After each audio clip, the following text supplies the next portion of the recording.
we're going to explore why you should stop telling what's going on in your life. Now, before you start thinking, but Alan, isn't communication important? Isn't sharing our experiences part of being human? Let me assure you, we're going to unpack this idea in ways you might not expect.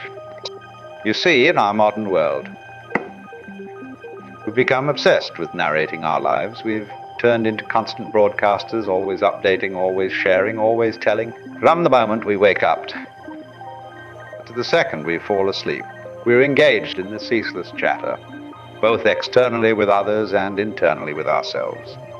We tweet about our breakfast, we Instagram our lunch, we Facebook our dinner, we tell our colleagues about our weekend plans, our friends about our relationship woes, our families about our career aspirations. And in between all of this external narration, we're constantly telling ourselves stories about what's happening, why it's happening, what it means, and what might happen next.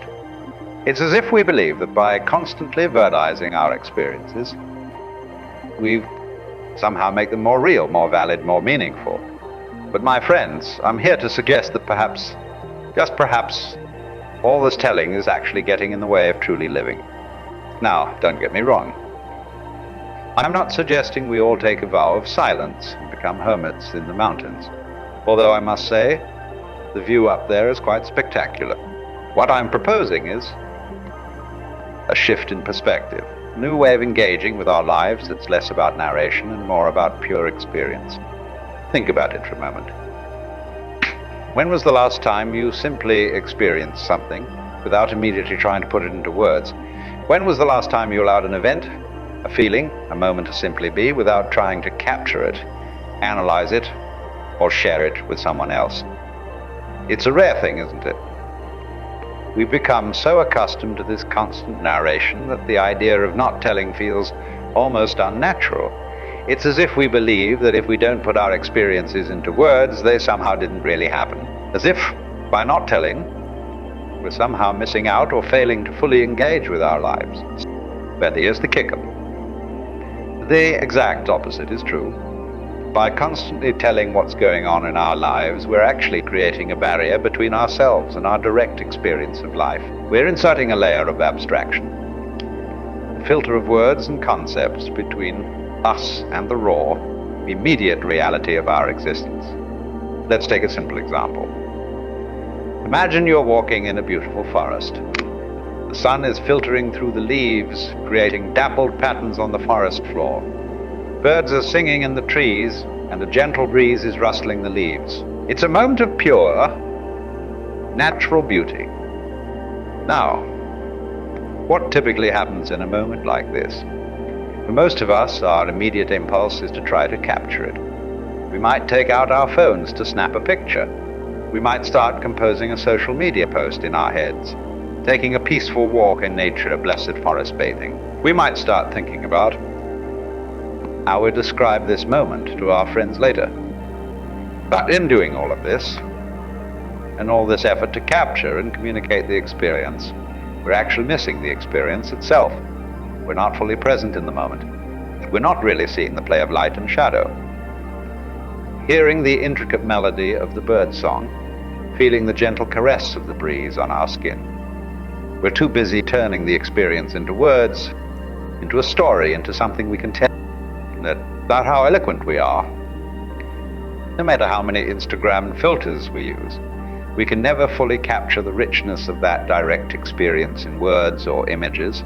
The moment we try to tell it, we inevitably reduce it, simplify it, flatten it out. We turn a multidimensional, a multisensory experience into a linear narrative or a static image. It's like trying to describe the taste of a strawberry to someone who's never tasted one. You might say it's sweet, slightly tart, with a hint of floral aroma, but no matter how detailed your description, it can never fully convey the actual experience of biting into a ripe strawberry, feeling its texture, tasting its complex flavor profile, experiencing the burst of juice in your mouth. The same is true for all our experiences, from the most mundane to the most profound. The moment we start telling about them, we're no longer fully in them. We've stepped back, created a separation between ourselves as the experiencer and the experience itself. Now, you might be thinking, but Alan, isn't this what makes us human? Our ability to reflect on our experiences, to communicate them to others? And you're not wrong. Our capacity for language, for storytelling, for shared meaning-making is indeed a fundamental part of our humanity. It's what allows us to build cultures, to pass on knowledge, to connect with each other across time and space. We've taken this wonderful ability and turned it into a compulsion. We've become so addicted to telling that we've forgotten how to simply be. We've lost touch with the direct, unmediated experience of life. And in doing so, we've created a whole host of problems for ourselves. Let's explore some of these, shall we?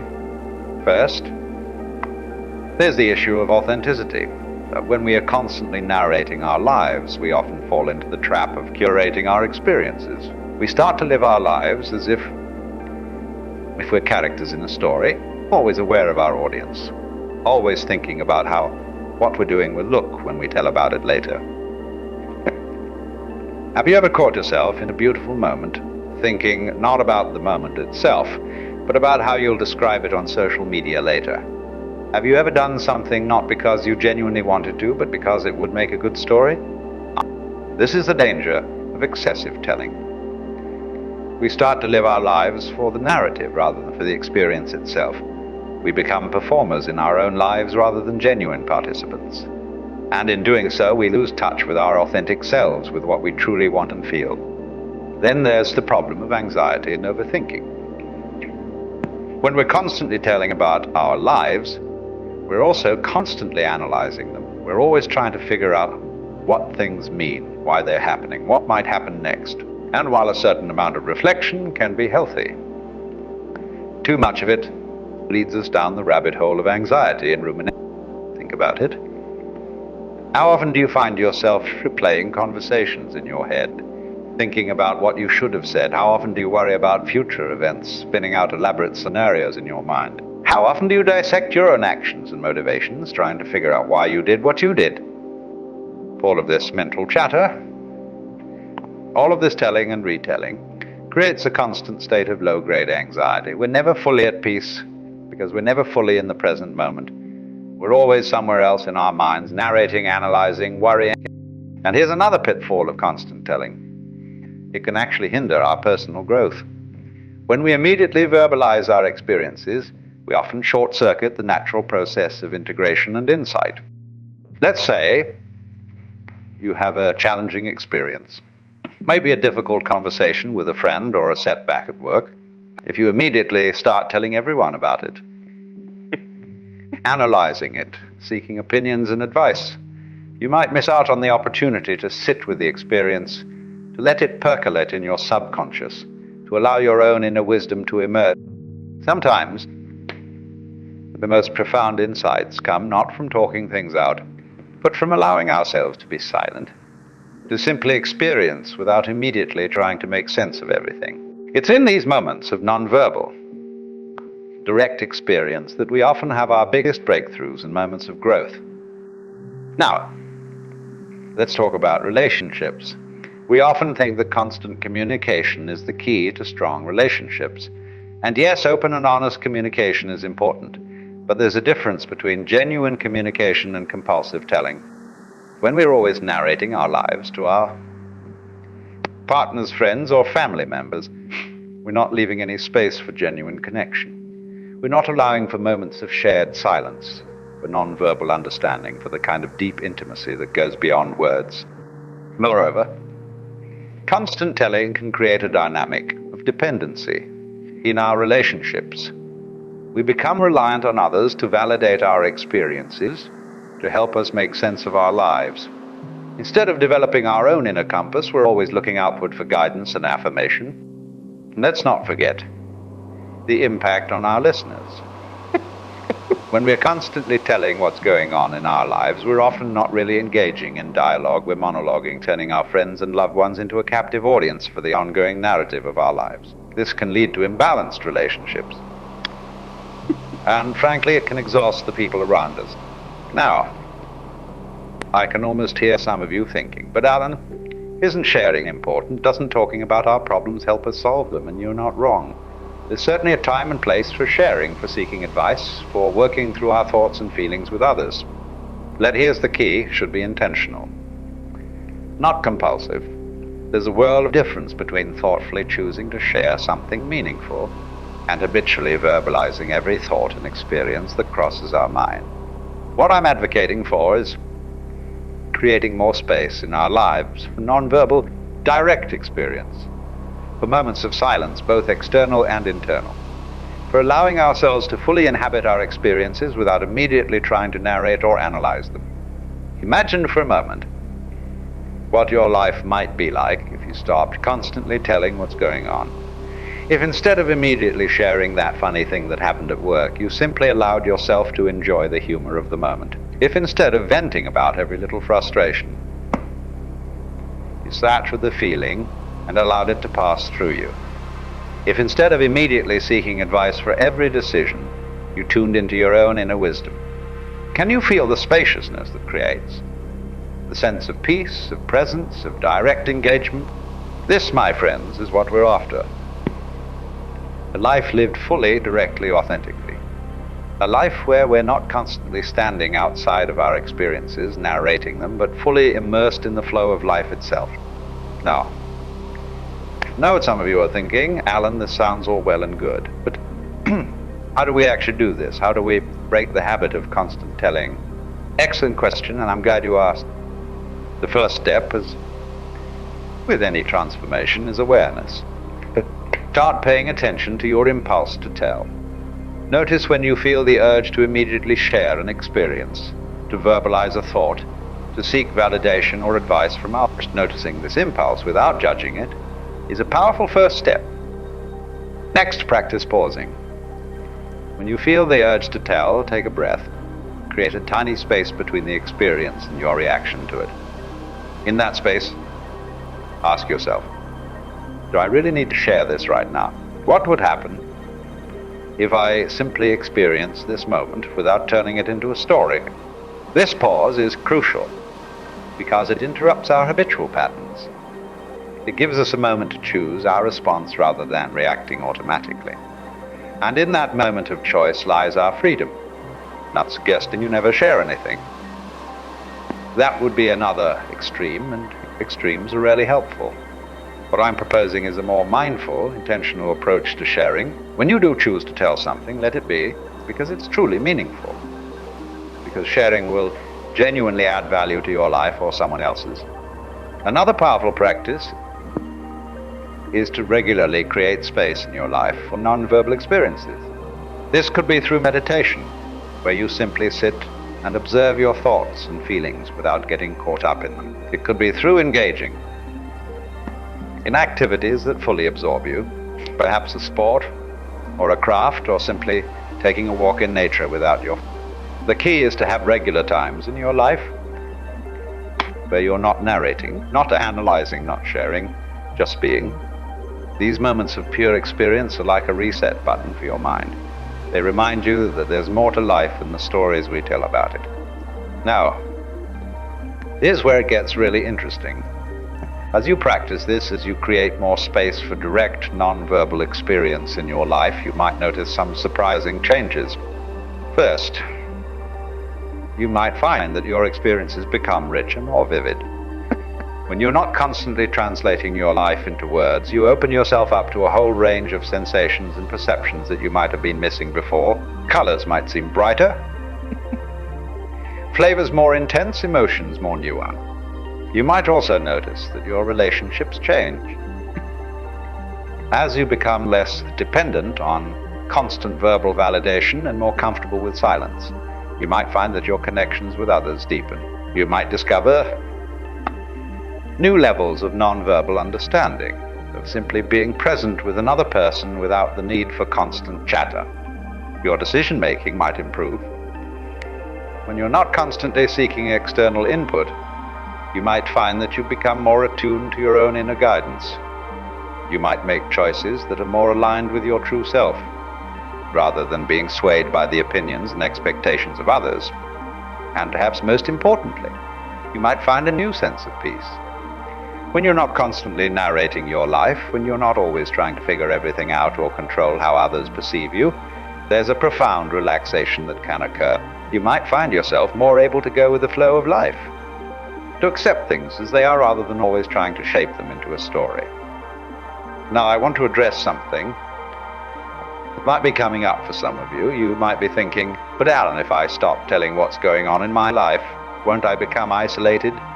Won't I lose connection with others? This is a valid concern, and it speaks to how deeply ingrained our habit of constant sharing has become. But here's the truth. Real connection, deep connection, often happens in the spaces between words. It happens in shared experiences, in moments of silent understanding, in the unspoken language of presence and attention. Think about some of the most profound moments of connection in your life. Were they moments of constant chatter, or were they moments of shared presence? Perhaps it was sitting with a loved one, watching a beautiful sunset. Or maybe it was a moment of silent understanding with a friend during a difficult time. Or perhaps it was the wordless bond you felt with your child or pet. These moments of deep connection don't require words. In fact, words often get in the way. When we're always telling, always narrating, we're creating a barrier between ourselves and others. We're presenting a curated version of ourselves rather than allowing others to experience us directly. By creating more space for nonverbal connection in our relationships, we actually open up the possibility for deeper, more authentic bonds. We allow others to see us as we truly are, not just as we describe ourselves to be. Moreover, when we do choose to share, our words become more powerful. They carry more weight because they're chosen carefully, spoken with intention rather than spilled out habitually. Our conversations become more meaningful, more impactful, because they're no longer cluttered with constant compulsive telling. Now, let's talk about creativity. Many of us believe that constantly verbalizing our thoughts and experiences is necessary for creativity.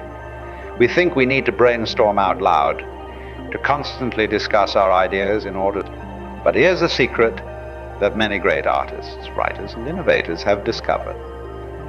True creativity often emerges from silence. It comes from those moments when we stop trying to force ideas into words and allow them to bubble up naturally from our subconscious. Think about those moments when you had a great idea. Did it come when you were talking about it? Analyzing it, trying to figure it out? Or did it come in a moment of relaxation, perhaps in the shower, or while taking a walk, or just as you were falling asleep? This is because creativity doesn't emerge from our verbal, analytical mind. It comes from a deeper place, a place of intuition and insight that can only be accessed when we quiet our constant mental chatter. By creating more space for silence in our lives, by resisting the urge to immediately verbalize every thought and experience, we open ourselves up to this wellspring of creativity. We allow our minds to make unexpected connections, to see things from new angles, to come up with truly original ideas. This applies not just to artistic creativity, but to problem solving in all areas of life. Often the solution to a difficult problem doesn't come from talking it out endlessly, but from allowing our minds to work on it in the background while we engage directly with life. Now, let's address another concern that might be coming up. Some of you might be thinking, but Alan, isn't reflection important? Don't we need to process our experiences to learn from them? Absolutely. Reflection is indeed a crucial part of growth and learning. But here's the key. Reflection doesn't have to mean constant verbal process. In fact, some of the most profound reflection happens in silence, in those moments when we allow ourselves to simply be with our experiences without immediately trying to analyze or verbalize them. Think of it like digestion. When you eat a meal, you don't immediately try to analyze every bite to figure out exactly how each morsel is being broken down and absorbed. You simply eat, and then you allow your body to do it. The same is true for our experiences.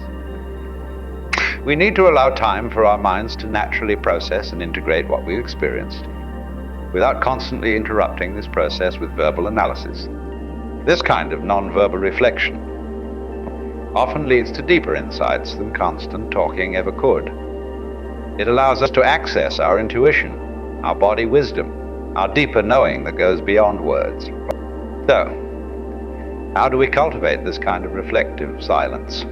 One powerful practice is journaling, but not the kind of journaling where you're constantly narrating and analyzing. Instead, try this at the end of each day. Simply sit with a blank page for a few minutes. Allow whatever wants to emerge to come up without forcing it.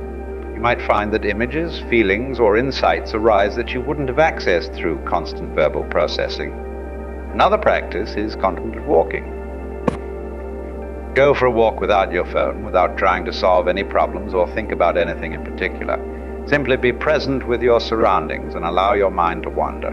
You might be surprised at the insights, clarity that emerge when you're not trying to force them. Now, let's talk about something that might be a bit uncomfortable. The ego, our constant need to tell what's going on in our lives, often stems from our ego's desire to be seen, to be validated.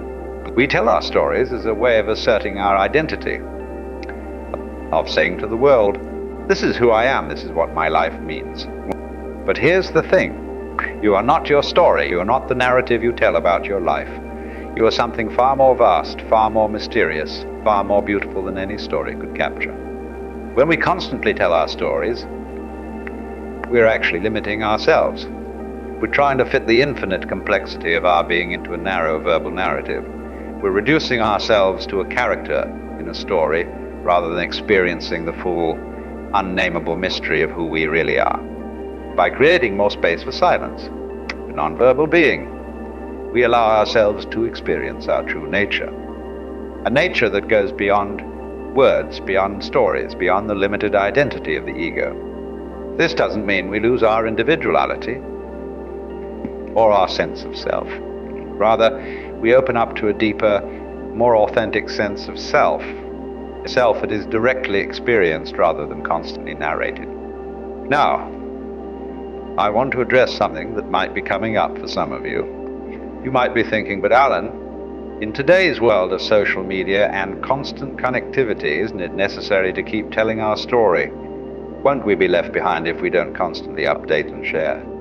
This is a valid concern, and it speaks to the pressures of our modern, hyper-connected world. But here's the truth. The most compelling people, the most influential voices are often those who speak less but with more intention and authenticity. Think about the people you most admire, the ones who truly inspire you. Are they the ones who are constantly broadcasting every detail of their lives? Or are they the ones who speak rarely but powerfully, who seem to operate from a place of deep inner knowing? By cultivating more silence in your life, by being more selective about what you share and when, you actually become more compelling, not less. You develop a presence, a gravitas that comes from being deeply connected to yourself and to the present moment. Moreover, the thing you do choose to share, your words carry more weight. They're not lost in the constant noise of compulsive telling. They stand out because they come from a place of genuine insight and intentionality. This applies in all areas of life. In your personal relationships, in your professional life, in your creative endeavors. The power of thoughtful silence, of choosing your words carefully, cannot be overstated. Now, let's talk about fear. For many of us, our compulsive need to tell stems from a place of fear. We're afraid that if we're not constantly asserting our narrative, we'll somehow cease to exist. We're afraid that if we're not always explaining ourselves, others won't understand us. We're afraid that if we're not constantly processing out loud, we won't be able to make sense. Here's the liberating truth. You continue to exist even when you're not narrating your existence. In fact, you exist more fully, more authentically, when you allow yourself to simply be without constant verbalization. Others can understand you, often more deeply, through your presence, your actions, your energy, not just through your words. And you can make sense of your life, often more profoundly, through silent reflection and direct experience than through constant verbal process. By embracing silence, by resisting the urge to constantly tell, we face these fears head-on.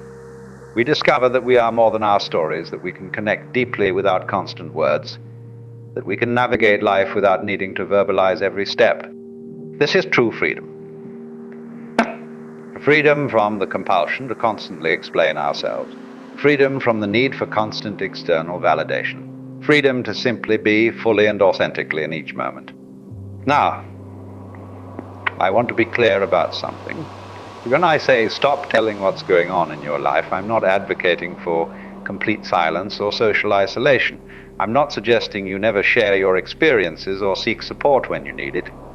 What I'm proposing is a shift in balance, a move away from compulsive, habitual telling towards more intentional, meaningful communication, a cultivation of comfort with silence, with nonverbal experience, with simply being.